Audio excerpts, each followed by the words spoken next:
ፉል ስታክ ዌብ አፕሊኬሽን ዲቨሎፐር መሆን ፈልጋችሁ ነገር ግን በኮርሶች በቱቶሪያሎች እንዲሁም ደግሞ በቴክኖሎጂ መብዛት ግራ ተጋብታችኋል፣ አይዟችሁ። በ2026 እንዴት ከዜሮ ተነስታችሁ ፉል ስታክ ዌብ አፕሊኬሽን ዲቨሎፐር መሆን እንደምትችሉ በዚህ ቪዲዮ በዝርዝር አሳያችኋለሁ። ለማታውቁ ሰዎች ተመስገን እባላለሁ። ሶፍትዌር ኢንጂነር እንዲሁም ደግሞ ፉል ስታክ ዌብ አፕሊኬሽን ዲቨሎፐር እንዲሁም ደግሞ አሁን ላይ በቅርቡ ሶስተኛ ባች ምዝገባ የጀመረ እንዲሁም ደግሞ በቅርቡ የሚጨርስ ምዝገባውን የሚጨርስ የናይልሆርን ቡት ካምፕ መስራች።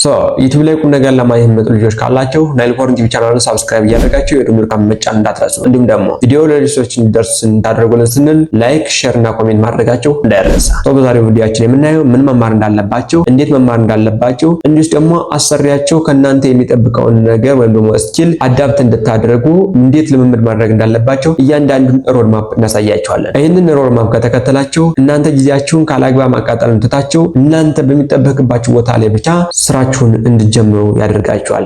ወደ ዛሬው ቪዲዮአችን እንቀጥል። መግቢያ ላይ እንደተናገርኩትኝ ዛሬ የምናየው አንድ ፉል ስታክ ዌብ አፕሊኬሽን ዲቨሎፐር ከዜሮ ተነስቶ መሆን የፈለገ ሰው ምን ቢማር ይሻላል፣ እንዴትስ ቢማር ይሻላል፣ ሮድ ማፕ ምን ይመስላል የሚለውን ነገር አንድ ባንድ እናያለን ማለት ነው። ስለዚህ አንድ ከዜሮ ተነስቶ ፉል ስታክ ዌብ አፕሊኬሽን ዲቨሎፐር መሆን የፈለገ ሰው መጀመሪያ ያለበት ሌሎች ሮድ ማፕ የሚናገሩ ሰዎች ላይነግሯቸው ይችላሉ። እንደኔ ግን ቢሆን አሪፍ ነው ብዬ የማስበው የመጀመሪያው ቤዚክ የሆነ ኮምፒውተር ኤንድ ኢንተርኔት ስኪል ቢኖረን አሪፍ ነው። ያ ማለት እንደምናውቀው ዌብሳይት የሚሰራው በምንድነው? ኢንተርኔት ቤዝድ ነው። ስለዚህ ስለ ኢንተርኔቶች እንዴት ነው ፌች የሚደረገው ዳታ ማለት እንዴት ነው ሪኩዌስት የሚላከው፣ እንዴት ነው ሪስፖንስ የሚመጣው፣ እንዴት ነው የት ተቀምጠው ነው እያንዳንዱ ነገር ኢንተርኔት እንዴት እንደሚሰራ የሆነ ቤዚክ የሆነ ኖሌጅ ቢኖረው አሪፍ ነው። ሁለተኛ ደግሞ ኮምፒውተር ቤዚክ ስኪሎች ስል ደግሞ ይሄ ፒዲኤፍ እንዴት ይሰራል፣ ዶክመንት እንዴት ይሰራል፣ ይሄ ያለል የማይክሮሶፍት ጥቅሞች እነሱን አይደለም ያሉኛል። እኔ ኮምፒውተር እንዴት ይሰራል የሚለውን ነገር ፎልደር አደረጃጀት፣ ፋይል አደረጃጀት እንዲሁም ደግሞ አፕሊኬሽን ከፎልደር ያለው ልዩነት፣ ፎልደር ከፋይል ያለው ልዩነትን ቤዚኩን ቢያውቁ አሪፍ ነው ብዬ አስባለሁ። ምክንያቱም ብራውዘርን ይጠቀማሉ እንዲሁም ደግሞ ቪኤስ ኮድን ወይም ደግሞ የሆነ ኤዲተር ይጠቀማሉ ዲቨሎፕ ለማድረግ። ስለዚህ አፕሊኬሽን ፎልደር ከፋይል ያለው ልዩነት ማወቅ አለባቸው። እንዲሁም ደግሞ የፋይል ኤክስቴንሽኖችም እንደዚሁ ቢያውቋቸው አሪፍ ነው ብዬ ሪኮመንድ አደርጋለሁ። ስለዚህ አንድ ከዜሮ ተነስቶ ፉል ስታክ አፕሊኬሽን ዲቨሎፐር መሆን የፈለገ ሰው አንድ ሳምንት ያልሰጠ አንድ ሳምንት ሰጥቶ ቤዚክ ኮምፒውተር ኤንድ ኢንተርኔት ስኪል ቢያውቃቸው አሪፍ ነው። እነሱን የመጀመሪያ ደረጃው ነው፣ ለአንድ ሳምንት እንስጠው። ከዛ በኋላ እንምጣ ስለ ፉል ስታክ አፕሊኬሽን ዲቨሎፐር ስናስብ ፉል ስታክ አፕሊኬሽን ዲቨሎፐር የሚባል ሰው ሁለት ነገሮችን ያውቃል። ፉል ስታክ ማለት ሙሉ የሆነ ማለት ነው አይደለ? ስለዚህ ፉል ስታክ ስንል እንግዲህ አፕሊኬሽን ዲቨሎፕመንት ሙሉ ሊሆን የሚችለው ባክኤንድንም ፍሮንቴንድንም የቻለ ሰው ነው። ስለዚህ ፉል ስታክ ማለት እንግዲህ በሁለት ይከፈላል ማለት ነው። ፍሮንቴንድ አለው፣ ባክኤንድ አለው። ፍሮንቴንድ ማለት እኛ ዩዘሩ የሚያየውን ፓርት ቢልድ የምናደርገው ሲሆን ባክኤንድ ማለት ደግሞ ሎጂካሉን ፓርት የምናደርገው ነው። ስለዚህ ባክኤንድ በራሱ በሁለት ይከፈላል። ሰርቨር ሳይዱና ሰርቨሩ ወይም ደግሞ ሎጂኩን የምንጽፍበት ፓርትና ዳታውን ስቶር የምናደርግበት የዳታቤዝ ፓርት። ስለዚህ ዳታቤዝ እና ሰርቨሩን ባንድ ላይ ያዘልን ባክኤንድ ሰርቨር ወይም ደግሞ ሎጂክ ሰርቨሩን ያዘልን ባንድ ላይ ባክኤንድ ይባላል። ፍሮንቴንድ ማለት ደግሞ ዩዘሩ የሚያየውን ፓርት ቢልድ የምናደርግበት እሱ ፍሮንቴንድ ይባላል። ስለዚህ አሁን ላይ ፍሮንቴንድ ላይ ብቻ ፎከስ እናድርግ። ፍሮንቴንድን ቢልድ ለማድረግ የሚያገለግሉ በጣም ብዙ አይነት ፍሬምወርኮች፣ ብዙ አይነት ቴክኖሎጂዎች አሉ። ከነዛ ውስጥ እነ ሪአክት ጂኤስ፣ እነ ቪው ጂኤስ፣ እነ አንጉላር በጣም ብዙ አሉ። ከነዛ ውስጥ ግን እኛ የምንጠቀመው ሪአክት ጂኤስ ነው። ብትጠቀሙ ሪኮመንድ ማድረግ ከተቻለ ኔክስት ጂኤስን ተጠቀሙ። አዘርዋይስ ደግሞ ሪአክት ጂኤስ ሌተስት ነው። ስለዚህ ስታክ አፕሊኬሽን ዲቨሎፐር የሚባለው ነገር አሁን ላይ ምንድነው? ሌተስት ነው። ስለዚህ ሪአክት ጂኤስን እንደ ፍሮንቴንድ ፍሬምወርክ ተጠቀሙታላችሁ። ነገር ግን ፍሮንቴንድን ስንማር መጀመሪያ መማር ያለብን ኤችቲኤምኤል እና ሲኤስኤስን ለሁለት ሳምንት፣ ኤችቲኤምኤልን ለአንድ ሳምንት፣ ሲኤስኤስን ለአንድ ሳምንት በቂ። ከዚህ የበለጠ ጊዜ ለኤችቲኤምኤል እና ለሲኤስኤስ አትስጡ። ስለዚህ ኤችቲኤምኤልን አንድ ሳምንት ሰጣችሁ፣ ሲኤስኤስን አንድ ሳምንት ሰጣችሁ፣ ተማሩ ቤዚኩን። ኤችቲኤምኤልን ልማረው ካላችሁ ከአንድ ወር ከሁለት ወር በላይ ሊፈጅባችሁ ይችላል። ሲኤስኤስ ልማረው ካላችሁ ከዛ በላይ ሊፈጅባችሁ ይችላል። ግን አኒሜሽኑ ትራንዚሽኑ በአሁኑ ሰዓት ለእናንተ ምንም አይሰራም። ቤዚክ ነው የሚያስፈልገው። የኤችቲኤምኤል እና ሲኤስኤስ ቤዚክ ነው፣ አልጎሪዝም አይጠይቅም። ስለዚህ ኤችቲኤምኤል እና ሲኤስኤስ እንደጀመራቸው ልክ ቤዚክ ኮምፒውተር ስኪል እና ኢንተርኔትን አንድ ሳምንት እንዳወቃቸው ለሁለት ሳምንት ሰጣቸው ኤችቲኤምኤልን አንድ ሳምንት፣ ሲኤስኤስ ደግሞ አንድ ሳምንት ሰጣቸው፣ ቤዚኩን ተማሩ። ከዛ ሶስተኛ ጃቫስክሪፕት ነው። እንግዲህ ዌብሳይታችን ላይ ህይወት የምንዘራበት ነገር አለ። ፉል ስታክ አፕሊኬሽን ዲቨሎፕመንት ላይ ፍሮንቴንድ ላይ ስንመጣ እንደ ሰው ገላ አድርጋችሁ አስቡልኝ። የሰው ልጅ አጽሙ ብቻ ቆሞ እያለ በኤችቲኤምኤል ቢልድ የተደረገ ዌብሳይት ብላችሁ አስቡት። ከዛ ስጋ ሲለብስ ቆዳ ሲለብስ የሚያምር መልክ ሲሰጠ ደግሞ በሲኤስኤስ። ስለዚህ የሚጌጠው በሲኤስኤስ ነው ማለት ነው ዌብሳይታችን። ከዛ ዌብሳይታችን ምንም አይነት ክሊክ ስታደርጉት የሆነ ሪአክሽን አይሰጣቸው። ያ የሆነበት ምክንያት ምንድነው? ህይወት ስለሌለው ነው። ስለዚህ የሰው ልጅ ህይወት የሚዘራበት በስትንፋስ ነው። እኛም ህይወት የምንዘራበት ዌብሳይታችን ላይ ጃቫስክሪፕት ነው። ስለዚህ ህይወት ከባድ ነገር ነው። ህይወትን ከባድ ነገር ስለሆነ አንድ ወር ሰጣችሁ ትማርታላችሁ። ያ ማን ነው? ጃቫስክሪፕት ነው። ጃቫስክሪፕትን ለአንድ ወር ያህል ስግጥ ብላችሁ እናንተ 20% ኮንሱሚንግ 80% ዳይጀስት እያደረጋችሁ ኤክሰርሳይዝ ኤክሰርሳይዝ እየሰራችሁ ጃቫስክሪፕትን ለአንድ ወር ያህል ልብ እናርጋችሁ ትማራላችሁ። ለአንድ ወር ያህል ጃቫስክሪፕትን ከተማራችሁ በኋላ ምን ታደርጋላችሁ? HTML CSS እና ጃቫስክሪፕት ተጠቅማችሁ ኢንተራክቲቭ የሆነ ዌብሳይት ኖት ዳይናሚክ ኢንተራክቲቭ የሆነ ዌብሳይት ቢውልድ ማድረግ ትጀምራላችሁ። በነገራችን ላይ እያንዳንዱን ፌዝ ስታልፉ HTML ተምራችሁ የሆነ ትንሽ ሲስተም መስራት ወይም ደግሞ ስታቲክ የሆነ ፔጅ መስራት፣ CSS ተምራችሁ እዛች በሰራችኋት HTML ፔጅ ላይ CSS መጨመር፣ ከዛ በኋላ ጃቫስክሪፕትን ደግሞ እዛው ጋር መጨመር ዶም ማኒፑሌሽን ተጠቅማችሁ እያደረጋችሁ ፕሮጀክት እያሰራችሁ መምጣት አለባችሁ።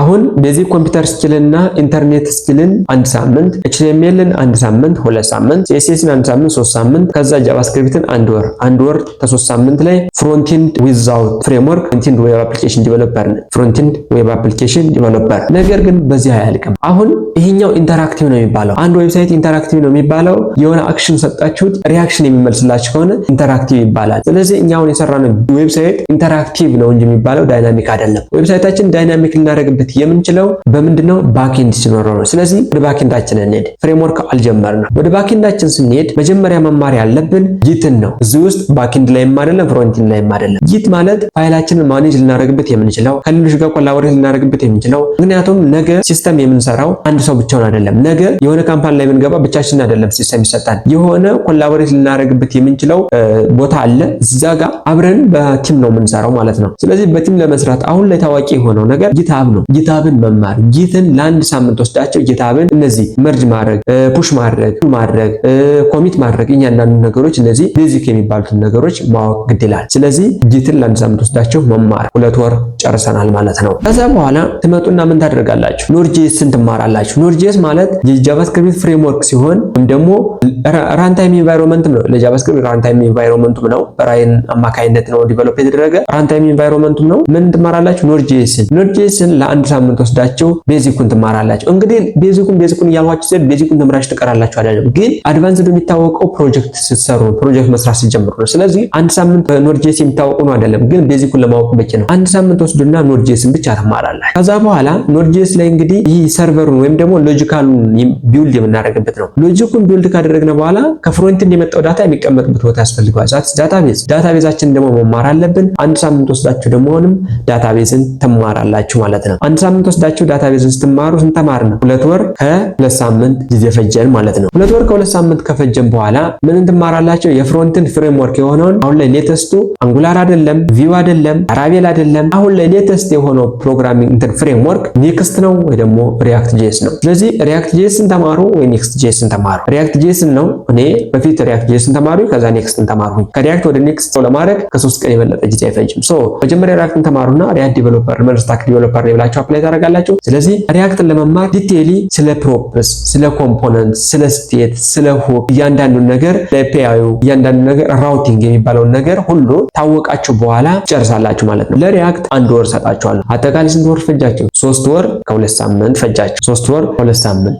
አጠቃላይ ይሄን ነገር ካደረግነ በኋላ ከዚህ በኋላ ምንድነው የሚመጣው? ዴሞ አፕሊኬሽን ወይም ደግሞ ክሎን እያደረጋችሁ አፕሊኬሽኖችን መስራት። ለ1 ወር ያህል ዴሞ አፕሊኬሽኖችን ዴሞ አፕሊኬሽኖችን ያ ማለት ለምሳሌ ዩቲዩብን ክሎን ታደርጉታላችሁ።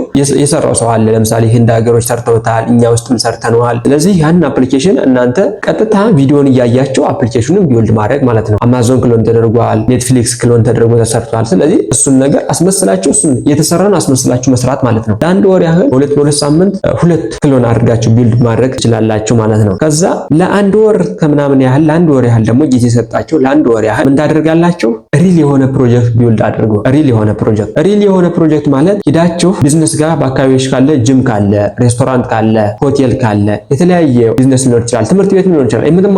ለምትማሩበት ትምህርት ቤትም ቢሆን ይችላል። ለሱ ትምህርት ቤት ዌብሳይት ስሩለት። እንስራልህ በነፃ በሉትና በነፃ እንስራልህ ብላችሁ ስትጠይቁት እምቢ አይላችሁ። ከዛ እነሱ ጋር ሪኳየርመንት እንዴት እንደምትሰበስቡ፣ እንዴት ዲዛይን እንደምታደርጉ፣ እንዴት ኢምፕሊመንት እንደምታደርጉ እያንዳንዱ ችግር እየተፈጠረባችሁ ፕሮብሌም እየሆነባችሁ ሲመጣ ፕሮብሌሙ ሰልቭ ለማድረግ ብላችሁ ስትፈልጉ ምን ታገኛላችሁ? እውቀት እያገኛችሁ እየተማራችሁ ትመጣላችሁ ማለት ነው። ስለዚህ በ6 ወር ውስጥ እናንተ ፉል ስታክ አፕሊኬሽን ዲቨሎፐር መሆን ትችላላችሁ። በዚህ አይነት ወይ ከሄዳችሁ ማለት ነው። ነገር ግን 6 ወርም ተምሬ ጨረስኩ ማለት አይደለም። አፕዴት ይደረጋል። ወደ አድቫንስዱ ከፍ ይባላል። እየተማራችሁ ቢልድ እያደረጋችሁ አይቆምም። ፉል ስታክ አፕሊኬሽን ዲቨሎፐር፣ ሶፍትዌር ኢንጂነር፣ ሶፍትዌር ዲቨሎፐር ሲሆን የሆነ ቦታ ላይ ስታክ አይደረግም። ሄዳላችሁ፣ ትጓዛላችሁ። ከዛ ኢቭን ኢፍ ፈጥኛለሁ ኔክስትንም አውቄያለሁ ካላችሁ ፉል ስታክ ላይ በቀኛ ብላችሁ ካስባችሁ አይተን ተምራችሁ ደግሞ ወደ ማሽን ማሽን ለርኒንጉ ወደ አርቲፊሻል ኢንተለጀንሱ መሄድ መቻል አለባችሁ ማለት ነው።